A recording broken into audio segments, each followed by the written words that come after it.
A abrir a palavra do nosso Deus na carta aos Hebreus. Esse é o momento da exposição da palavra do nosso Deus, pregação desta santa palavra que edifica as nossas vidas, que traz glória ao nosso Deus. A nossa missão aqui, meus irmãos, é tributar louvor ao nosso Deus também pela pregação da palavra do Senhor. Obrigado, Tiago.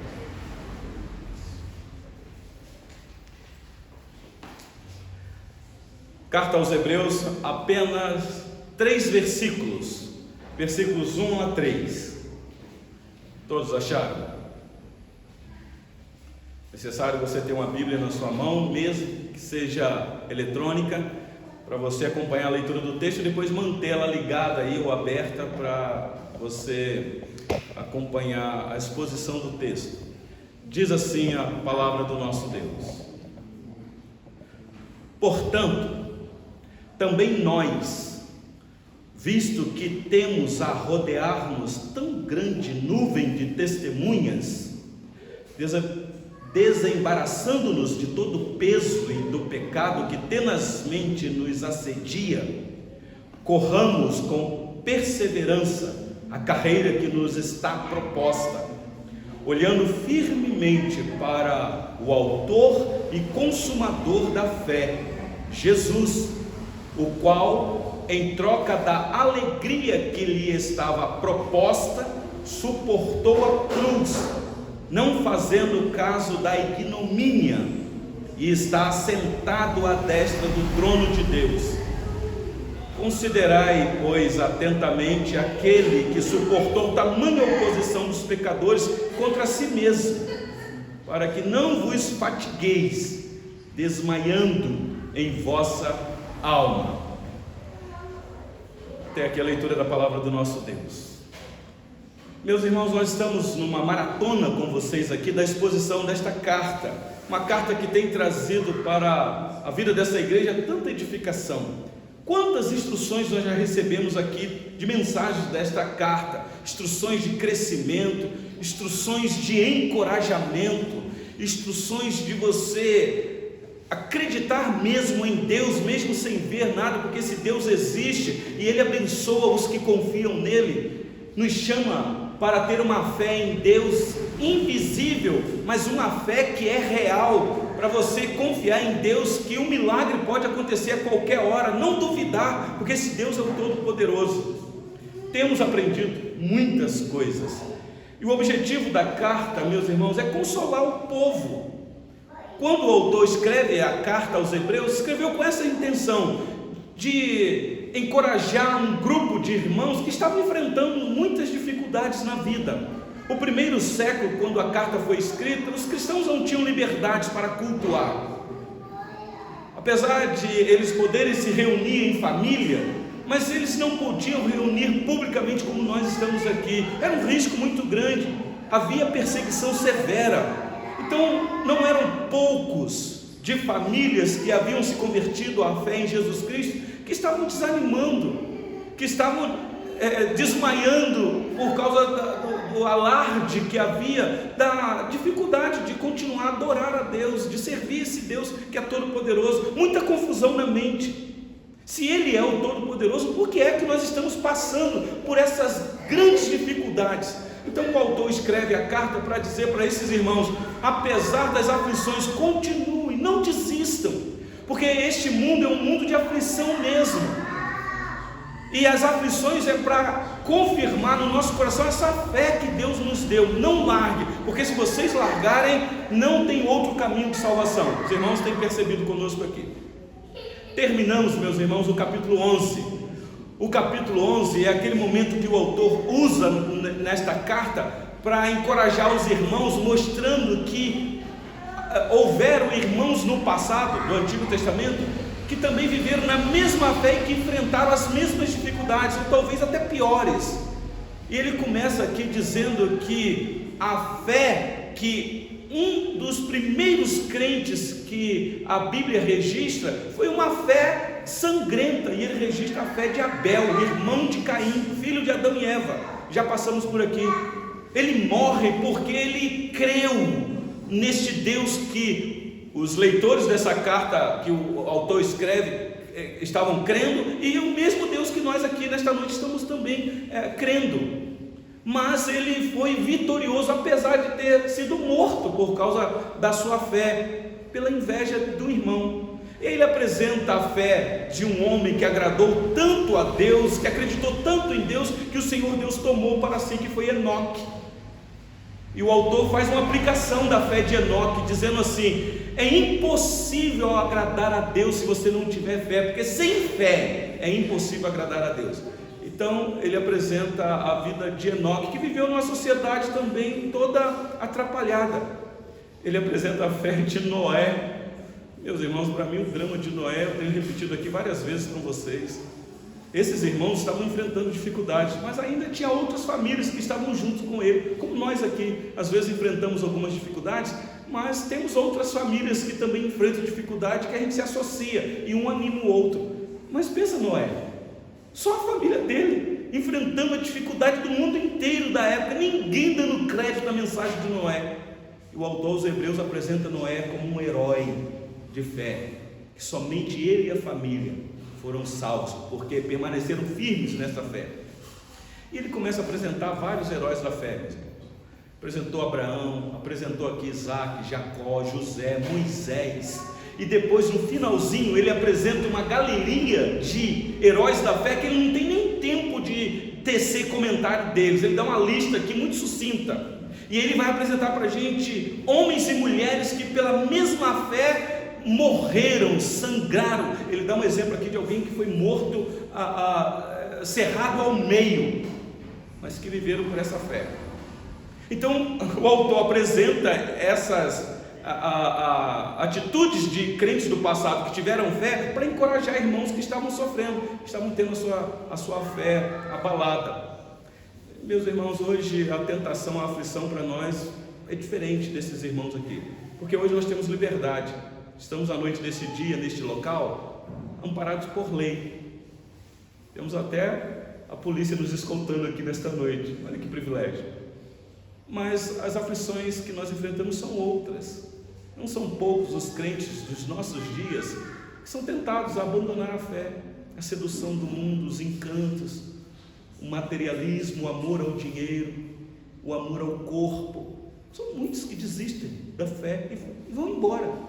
Então a mensagem é para nós aqui também, de enfrentar, aconteça o que acontecer. Não sabemos o que vai acontecer na nossa nação, estamos acompanhando os últimos acontecimentos em Brasília. O que é que vai acontecer na nossa nação? Uns dizem, vai haver guerra civil. Não sei, aconteça o que acontecer, meus irmãos, nós temos alguém que está sentado no trono, é o Todo-Poderoso. O autor encoraja esses irmãos agora dizendo, depois de apresentar a galeria dos heróis da fé, olha o versículo 1 do capítulo 12, ele já diz assim: portanto, viram aí na sua Bíblia? Ele quer lembrar o que ele acabou de dizer. Vocês prestaram atenção? Eu acabei de apresentar para vocês uma galeria de heróis da fé, gente que foram fiéis até a morte, não abandonaram. Portanto, também nós, agora ele se inclui. Agora ele vai, como outras vezes, dizer: eu estou no mesmo patamar de vocês, eu estou no mesmo barco que vocês, eu sofro as mesmas tentações de vocês, eu também sou tentado a abandonar esta fé, eu preciso do mesmo socorro desse Deus que socorreu esses nossos irmãos do passado. Então, portanto, também nós, visto que temos a rodear-nos tão grande nuvem de testemunhas, e a nuvem de testemunha aqui, meus irmãos, é a galeria de heróis que ele acabou de apresentar. Ele vai encorajar aqueles irmãos a olhar para trás um pouco. De vez em quando, meus irmãos, você tem que dar uma olhadinha para trás para ver que outros irmãos viveram esta mesma fé que você vive e que enfrentou dificuldades. E que houve sim gente que abandonaram a fé, mas houve também gente que permaneceu, que acreditou e que morreu por essa fé. Talvez tem muitos filhos aqui nesta noite que sabem que os pais e os avós enfrentaram dificuldades, mas permaneceram firmes. Há pais aqui mais idosos que os filhos estão vendo que os pais, apesar da idade, da fraqueza física, estão perseverando e vão morrer nessa fé para mostrar para os filhos que vale a pena continuar nesse caminho. Eu digo isso porque não são poucos filhos de crentes que os filhos veem os seus pais firmes no caminho do Senhor, enfrentando todas as dificuldades, mas quando os pais morrem, os filhos descambam, não querem mais seguir o mesmo caminho de fé dos pais. Isso quando não, ainda em vida dos pais. Então esta palavra é de encorajamento, meus irmãos. Temos uma tão grande nuvem de testemunha nos rodeando para nos encorajar. Então a nuvem de testemunha aqui são os heróis da fé que ele apresentou no capítulo 11, ok, meus irmãos? Para nós hoje é a mesma galeria de heróis da fé. É olhar para eles, esses homens que foram separados pelo autor dessa carta que está registrado aqui, que serve para nós como um grande incentivo. Se você der uma olhada no capítulo 11, no versículo 2, olha o que o autor já havia dito, aí na sua Bíblia. Capítulo 11, versículo 2: pois pela fé os antigos obtiveram bom testemunho. Ele apresenta que esses irmãos obtiveram bom testemunho por causa da fé. No versículo 4 de Hebreus 11, ele ainda diz assim: pela fé Abel ofereceu a Deus mais excelente sacrifício do que Caim, pelo qual obteve testemunho de ser justo, tendo a aprovação de Deus quanto às suas ofertas. Então Abel teve bom testemunho. Então é uma nuvem de bons testemunhos que nós temos aqui. No versículo 5, olha aí, Hebreus 11, 5: pela fé Enoque foi trasladado para não ver a morte, não foi achado porque Deus o trasladara, pois antes da sua trasladação obteve testemunho de haver agradado a Deus. Bom testemunho, meus irmãos. E no versículo 39 de Hebreus 11, o autor diz assim: ora, todos estes que obtiveram bom testemunho por sua fé, não obtiveram contudo a concretização da promessa. Nós já explicamos este versículo aqui. Então nós temos, meus irmãos, no capítulo 11, uma grande nuvem de testemunha para nos apresentar a coragem de permanecer neste santo caminho. Então, ainda no versículo 1, ele vai dizer: com isso, desembarace de todo o peso. Eu voltei agora para Hebreus 12, versículo 1. Desembaraçando-nos de todo o peso e do pecado que tenazmente nos assedia. O autor possivelmente conhecia o seu público, e ele talvez tinha algumas informações. Talvez muitos estavam desanimando da fé porque estavam carregando uma carga muito pesada mesmo, e talvez outros é por causa do pecado, queda, porque não são poucos por causa do pecado abandonam a fé, talvez frustrado. Puxa vida, eu frequento um grupo que é separado, que é santo, eu ouço lá as orações que nós somos um povo que fomos lavados e remidos no sangue do Cordeiro, que Deus nos aceita, mas eu peco, eu sou um miserável pecador. Tem gente que vive numa culpa, meus irmãos, que não consegue entender o tamanho da graça que o alcançou. Então, ainda a pessoa não conseguiu se livrar deste pecado na sua vida, mas o autor encoraja os irmãos dizendo: desembarace disso, tira esse embaraço da sua vida. E o embaraço aqui é do peso. Aqui a ideia no grego é o sobrepeso, a carga que excede o peso ideal. É igual quando você vai viajar de avião e você leva uma bagagem e lá está dito, ó, até tantos quilos, tranquilo, se passar você paga uma taxa. Aquilo é chamado sobrepeso. Existe um fardo que dá para a gente suportar, meus irmãos, mas o sobrepeso derruba a gente. O autor está encorajando os irmãos, dizendo: faz uma análise, um exame na sua vida, desembaraça desse sobrepeso, tira da sua vida. Você pode fazer isso, se livra, porque você tem graça suficiente para isso. E do pecado, além do sobrepeso, ainda vem o pecado. Aí ninguém aguenta mesmo, meus irmãos. E ele diz que esse pecado é como uma tenaz, algo que prende a gente. ele usa a linguagem aí que tão de perto nos assedia, para poder fazer você retroceder. Aí você não se envolve, aí você fica com medo de ser exposto. Mas que encorajamento desse autor aqui, meus irmãos, para aqueles irmãos que estavam sofrendo. Lucas capítulo 21, versículo 34, abre sua Bíblia rapidinho. Eu não trouxe esse texto exposto, mas deixa aí Hebreus 12, que eu vou voltar nele. Olha as palavras do Senhor Jesus neste texto. Lucas capítulo 21, versículo 34. O Senhor Jesus diz assim: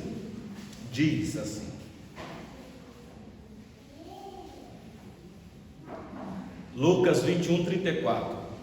Acautelai-vos por vós mesmos, para que nunca vos suceda que o vosso coração fique sobrecarregado com as consequências da orgia, da embriaguez e das preocupações deste mundo, e para que aquele dia não venha sobre vós repentinamente como um laço. Prestar atenção, meus irmãos, o Senhor Jesus já havia dito para os seus discípulos, seguidores, de que era para fazer uma análise, ter um grande cuidado de você desembaraçar desse peso e do pecado. E o Senhor Jesus usa aqui a sobrecarga com as consequências da orgia. Sabe o que significa isso aqui no grego, meus irmãos? Cuidado com a sedução sexual deste mundo mau.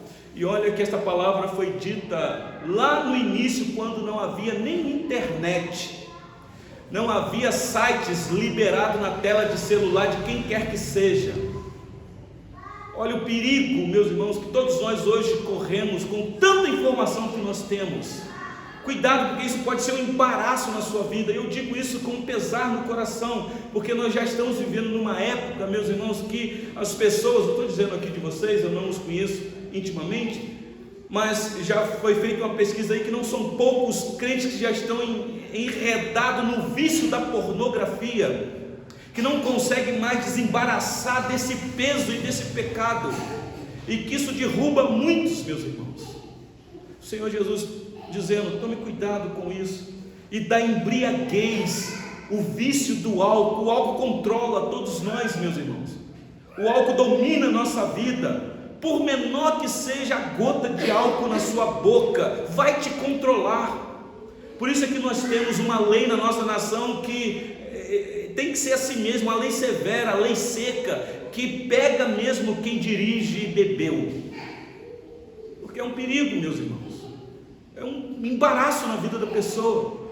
Então, o autor aos Hebreus está dizendo: meus irmãos, nós temos a galeria de heróis da fé, que é uma nuvem grande de testemunha para nos encorajar, mas eu quero encorajar vocês a desembaraçar deste peso do pecado que tão de pertinho nos assedia. Tiago capítulo 1, por gentileza, volta lá. Tiago está pertinho de Hebreus. Se você olhar para frente de Hebreus, a próxima carta depois da carta aos Hebreus, Tiago capítulo 1, versículo 21 diz assim: Tiago 1, 21. Depois de apresentar aos irmãos que eles devem buscar sabedoria da parte de Deus, o autor, nosso irmão Tiago, diz assim: portanto, despojando-vos de toda impureza e acúmulo de maldade, acolhei com mansidão a palavra em vós implantada, a qual é poderosa para salvar a vossa alma. O autor dessa casa está dizendo: vocês se desfaçam, desembaraçam do acúmulo de maldade. Outra coisa, meus irmãos, que se torna um peso na nossa vida, a maldade. Por natureza nós somos maus, meus irmãos, não somos bons, e essa maldade pode se acentuar todo dia. Então você tem que despojar disso, você tem que se desfazer disso, é você que tem que fazer. O autor aos Hebreus está encorajando os irmãos: tome uma atitude, porque senão vocês vão naufragar na fé, vão desistir, e não são poucos que já desistiram. Então volte por gentileza para Hebreus 12, finalzinho do versículo 1, ele diz: corramos com perseverança a carreira que nos está proposta. Se eu tenho que desembaraçar de todo o peso e do pecado que me prende, que fica me assediando, então qual deve ser a minha atitude, meus irmãos? O autor dá aqui a dica. Ele diz: corra com perseverança a carreira que nos está proposta. É aqui que nós entendemos que o autor usa aqui a figura da época, a figura do atletismo. Talvez ele está pensando aqui na Grécia Antiga, que havia as disputas de corrida, possivelmente. Os atletas que quando entravam na pista de corrida, tinham que empenhar um esforço tal, ele tinha que se preparar, ele tinha que não ter muito peso. É interessante que é assim mesmo. Numa corrida, nós temos aqui na nossa nação a corrida de São Silvestre. A pessoa tem que se preparar, e os orientadores dizem: você não pode estar acima do peso para essa corrida, porque se você estiver sobrepeso, você vai começar a correr, e o que é que vai acontecer, meus irmãos? Os nossos queridos irmãos aqui que jogam bola de vez em quando aí, e vai para a quadra, acho que é só site, e começa o jogo, joga a bola, 5 minutos depois, o que é que está acontecendo, meu irmão? O irmão fala assim: ó, pastor, eu não estou aguentando mais. O que é que ele está dizendo? Primeiro, não tem preparo físico, e segundo, possivelmente está acima do peso. O sobrepeso atrapalha a gente numa corrida. O autor está colocando isso aqui no mundo espiritual, meus irmãos. Cuidado, porque você pode nesta corrida não perseverar. E aqui ele está chamando os irmãos a correr com perseverança, a você saber que tem uma linha de chegada e que este é o teu alvo, e que você tem que empregar um esforço tal para conseguir atingir o alvo. Ele não está aqui ensinando salvação pelas obras. O que ele está dizendo é o seguinte: o salvo tem uma corrida neste mundo. Ele sabe qual é o fim, ele sabe qual é o alvo, ele tem que mirar nele e perseverar até o fim, porque a salvação é daqueles que perseveram até o fim, meus irmãos. Então corramos com perseverança a carreira que nos está proposta. O que é interessante aqui, meus irmãos, é que a carreira da vida cristã não é uma escolha nossa, não fomos nós que escolhemos. Foi proposta para nós pelo próprio Deus. Foi o Senhor Deus que nos chamou para essa corrida, para essa carreira. Ele nos colocou porque Ele está conosco, Ele não nos abandona. Ele te encoraja, Ele vai do seu lado dizendo: vai mais um pouco, você vai conseguir. Você está cansado, eu estou vendo, mas eu estou aqui para te dar força. Vai mais um pouco, não entregue os pontos. Que incentivo, meus irmãos, esta palavra para nós aqui neste local. Eu não sei o que é que você está enfrentando ou enfrentará. Eu quero te encorajar a dizer que nós estamos numa corrida e que nós temos do nosso lado um treinador que não desiste de nós, que ora vai saber que não há mais pernas para conseguirmos caminhar e que Ele vai nos tomar pelos braços e nos ajudar nessa carreira. Então não desista, meus irmãos. Então não podemos desistir desta corrida no meio do caminho. Eu não sei como que está o teu coração aqui na noite deste dia, mas eu quero te encorajar a não jogar a toalha.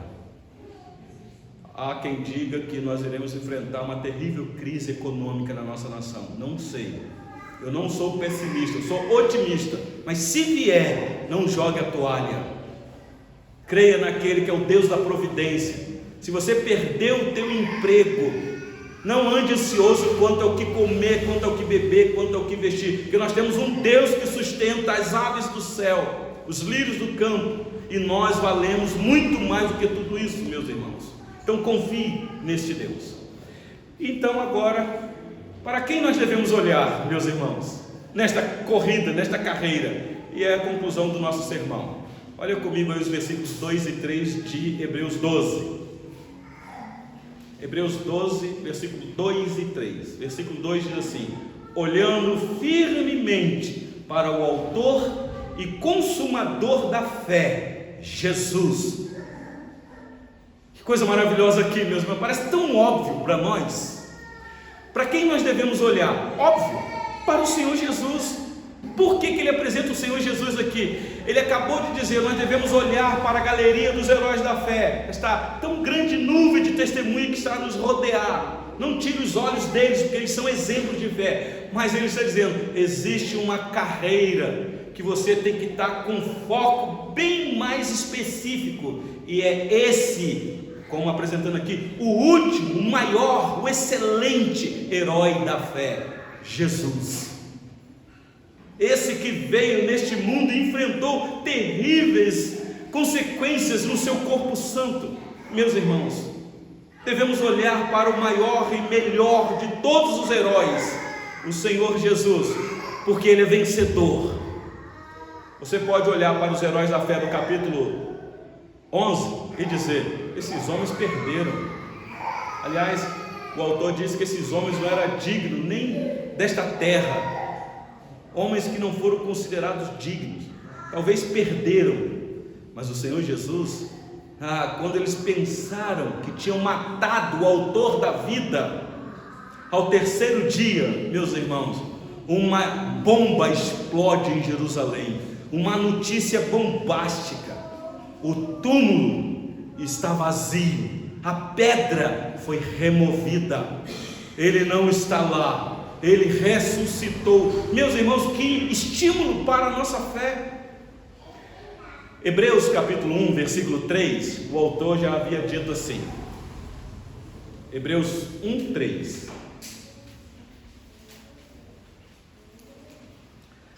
Ele, que é o resplendor da glória, está falando do Senhor Jesus, e a expressão exata do seu ser, sustentando todas as coisas pela palavra do seu poder, depois de ter feito a purificação dos pecados, assentou-se à direita da majestade nas alturas.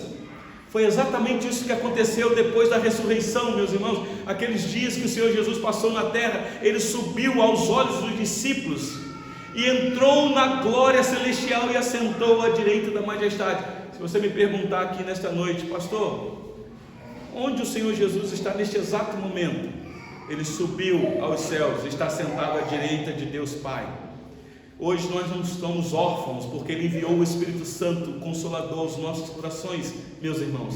Ele recebeu toda a autoridade no céu e na terra. O autor aos Hebreus quer deixar isso bem claro. Capítulo 8, versículo 1 de Hebreus 8:1. Ora, o essencial das coisas que temos dito é que possuímos tal sumo sacerdote que se assentou à destra do trono na majestade nos céus. Que coisa maravilhosa, meus irmãos, um sumo sacerdote tal que nos amou de tal maneira, assumindo a nossa culpa, alguém que conhece a nossa fraqueza, as nossas limitações, os nossos pecados, e pode interceder por nós, que pode se compadecer de nós. Capítulo 12, versículo 2, o autor diz assim, olhando firmemente para o autor e consumador da fé, Jesus.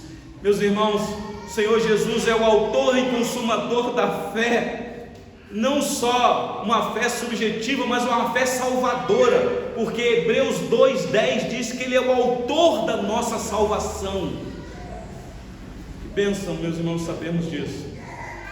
Por isso, o autor diz aí, o qual em troca da alegria que lhe estava proposta, suportou a cruz, não fazendo caso da ignomínia, da vergonha, do vexame que ele iria passar, e está assentado à destra do trono de Deus. E por último, versículo 3, o autor faz um apelo aqui aos ouvidos dos irmãos. Ele está dizendo, diante disso tudo que eu acabei de dizer para vocês, ou de escrever, considerai, não despreze não deixe isso entrar no seu ouvido de um lado e sair no outro não, considerar aqui, meus irmãos, é você abraçar isso aqui como verdade última para você, é você assumir isso que ele acabou de dizer. É interessante que essa palavra considerar aqui me faz lembrar um episódio no Brasil que aconteceu. Eu vi um pastor dizer isso daí, depois eu fui conferir.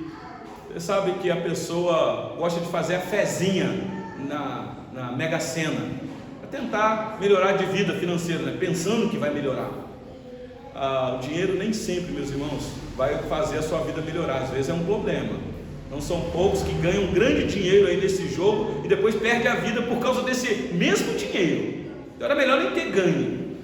Mas é um relato na nossa nação que uma pessoa fez uma fezinha tentando a sorte, e na sexta-feira, quando foi conferir o bilhetezinho lá, descobriu que tinha acertado, conferiu os números, ficou feliz demais, estou milionário, muita felicidade, já começou a olhar para a sua situação real e falou assim: vai mudar de vida. E ele então, empolgado com aquilo, antes de ir lá tomar posse do dinheiro, ele já se considerou milionário, já havia colocado a casa dele à disposição de alguém, firmou negócio com não sei mais o que, assinou promissória naquele final de semana, porque na segunda-feira ele ia lá para tomar posse da bênção.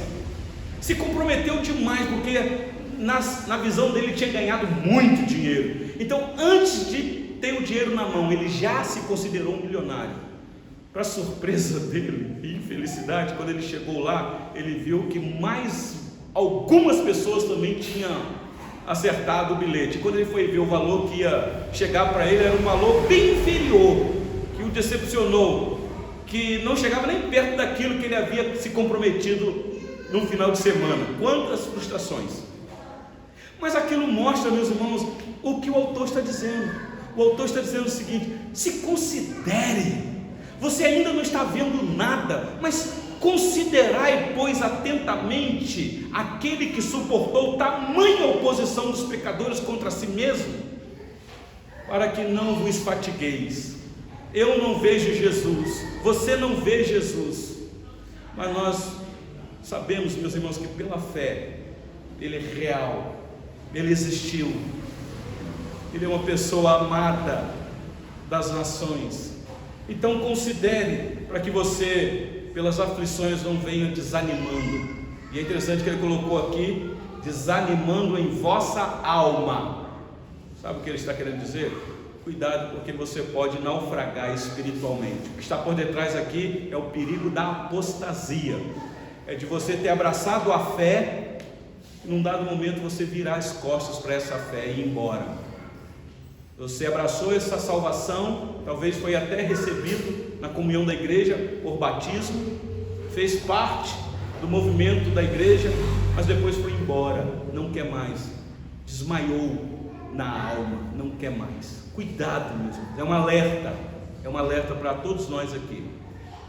As aplicações já foram feitas diante do sermão, mas talvez você que está aqui neste local, como eu disse, eu não sei o que é que você tem vivido, os dramas na sua alma. Talvez só Deus sabe quando você coloca a cabeça no travesseiro.